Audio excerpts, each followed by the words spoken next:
What's up, guys? Just a quick heads up that the music was blocked in this video due to copyright, so I have muted the audio. However, I have provided a link to the song in the description, so you can open a new tab and listen to the song alongside with my reaction. Or you can just join me on Patreon for unedited footage. But for now, enjoy the video, guys.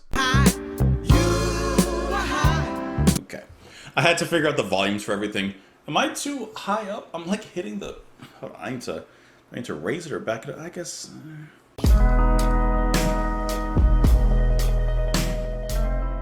What's going on, guys? Welcome back to the channel. Hope that you're having a great day. My name is Justin, and today we are listening to the Beatles with two songs. We are listening to Paperback Writer and Rain. These were singles that were recorded during the Revolver sessions, but were not on the album, but they were released in 1966. So, we had just finished listening to Revolver. That's a good album. Like that. Revolver is a good album. And all throughout each of the videos, you guys have reminded me and let me know to listen to these two, Paperback Writer and Rain. So thank you, as always, for reminding me, for your knowledge, for everything, because now we're here. Now we're going to finish it out, and we'll go from there. And I was thinking of paperbacks and rain. Those are two things that don't go together. You don't want to get your books in the rain. Hope that you guys are having a lovely day. As always, thank you for being here. I hope that you've enjoyed the videos from the Beatles and, you know, from everybody else, but we're talking about the Beatles, so I hope that you've enjoyed the music from them. Let's get into it. We're going to let both of them play together as they segue one into the other, starting with Paperback Writer. Let's go. Paperback writer.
Okay, those were both really good. I got really confused at the end because I couldn't understand what he was saying, and I guess the lyrics are apparently sung or reversed back. They're backwards at that point, so I'll have to look into that a little bit as we get into the lyrics and everything. But okay, one thing that's definitely very apparent about both of these tracks is how upfront and dominant the bass playing is, and it sounds so great for it.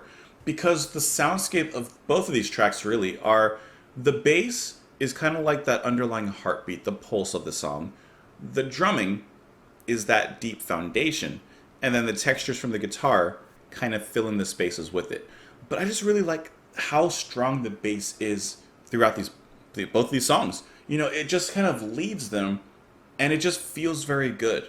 Like, I don't know how best to describe that, but it feels good. Maybe that's me because, you know, I'm a bass person. I can't help it. I just always notice the bass, and it just always makes me feel something. And especially the way that's being played here, I think it's really nice. I really enjoy the harmonies as well and the way that they sing, especially in Rain, because both of these tracks have like harmonies that kind of build up on top of each other, which is really nice. I always love when bands and artists do that. But especially in Rain, when they do that, I like how the music at least feels like it slows down, it draws back, and then it kind of flops back into the rhythmic verses that we've heard, the standard that they've set up here. I just think that's really cool how they slow it down. I think it's slowed down. Maybe it's not, but it sounds like it's slowed down. And it's just kind of like a Matrix moment in the song. Yeah. And then Ringo's going to come in. And by the way, I really enjoy Ringo's drumming, especially in Rain. One thing that I noticed that I was particularly drawn to, and it's a very tiny detail, but it adds a lot to the texture that I was mentioning before, is his crash. His crash sounds different to me. And it might be the type of crash cymbal that he's using, or it could be the production on it. But regardless, if you listen for the crash in here, it seems that it has a lot more staying time. It's not like a crash and then it's done. It's a crash and the reverbs off of it kind of linger in the space, which I think adds a lot to the texture that they're apparently going for in this track. Like, if you listen to it on your own, because it's blocked right now on YouTube, but if you go through and just listen to the way that the crash is, it lingers. And I think that's a really, really awesome choice and an awesome sound. Yeah, it's almost like when the crash is hit, there's a little bit of a delay on it, and it just kind of rings out. Almost like a bell, right? Like the vibrations and sound of the bell would ring out. So they wouldn't just be done away with immediately. You know, there's nothing dampening them. So I just like that. It's just kind of nice. Just kind of nice. Paperback Writer kind of follows a similar kind of mode, except it's definitely in a faster tempo. And I like the way how after he says, like, I want to be a paperback writer, the harmonies come out. Paperback writer! Yeah, and the way that the harmonies kind of, like I said before, work on top of each other as kind of like this nice descent back into the riff, which is just a nice textural quality that the guitar has always had throughout, well, Revolver, and these two tracks here. And then if you're reading the lyrics for Paperback Writer, it basically seems like this guy wants to have his book published, so he's trying to accomplish his book being published and his dream of perhaps becoming a author or an author. And reading the lyrics, it may seem that the book isn't like a fictional work. It may be like more of an autobiography, the way he's writing it. The lyrics for Paperback Writer. Dear Sir or Madam, will you read my book? It took me years to write. Will you take a look? It's based on a novel by a man named Lear, and I need a job, so I want to be a paperback writer. It's a dirty story of a dirty man, and his clinging wife doesn't understand. His son is working for the Daily Mail. It's a steady job, but he wants to be a paperback writer. I feel like the novelist, or the soon-to-be novelist perhaps, is just writing about himself. Right? It's 1,000 pages, give or take a few. That's a big book. To just be like handing out, like you can't put out a draft, hopefully being published and it being that long. I'll be writing more in a week or two. I could make it longer if you like the style. I can change it round. I want to be a paperback writer. That you gotta cut it down. You gotta edit it. You gotta get an editor for that. If you really like it, you can have the rights. It could make $1 million for you overnight. If you must return it, you can send it here, but I need a break and I want to be a paperback writer. Well, yeah, you're going to need an editor for I think for some of those pages, let's look at the lyrics for Rain. If the rain comes, they run and hide their heads. They might as well be dead. If the rain comes, if the rain comes. When the sun shines, they slip into the shade and sip their lemonade. When the sun shines, when the sun shines. So I think it could be talking about someone else, but I think it's just talking about people in general. When it rains, people hide. When the sun shines, people go into the shade. So I guess in a sense it could be like natural elements, the rain, the sun, and we're hiding from them. Why do we withdraw ourselves from the natural elements? Rain, I don't mind. Shine, the weather's fine. I can show you that when it starts to rain, everything's the same. I can show you. Can you hear me? That when it rains and shines, it's just a state of mind. Can you hear me? Can you hear me? I 100% agree with what he's saying here. I'm one of those people. Some people look at me crazy. I'm one of those people that if it's raining outside, like let's say you're at the store and you know how everybody it's raining outside, so everybody's kind of just waiting for the rain to stop. I just walk on out. You don't even need an umbrella. I literally will just walk through the rain. Why? To me, it's just rain. First of all, unless you're a witch, then you might melt. But it's rain. It feels good. It's kind of refreshing. And I know you don't want to get certain things wet. Everything in certain circumstances. But in general, I'm walking through the rain. I like the rain. Now the last line, which I said was in the reverse, I'm just going to kind of look at it in reverse in my head. If the rain comes, they run and hide their heads. Okay. Okay, so it's being said in reverse. Now, I wonder why. Why was that line chosen to be reversed in context of the music or of the song? It's a good question. Its release, talking about rain, marked the first time that reverse sounds appeared in a pop song. Although the Beatles used the same technique in Tomorrow Never Knows. Yeah, we definitely know that. This is Lennon saying this. After we'd done this session on that song, and ended at about 4 or 5 in the morning, I went home with the tape to see what else you could do with it.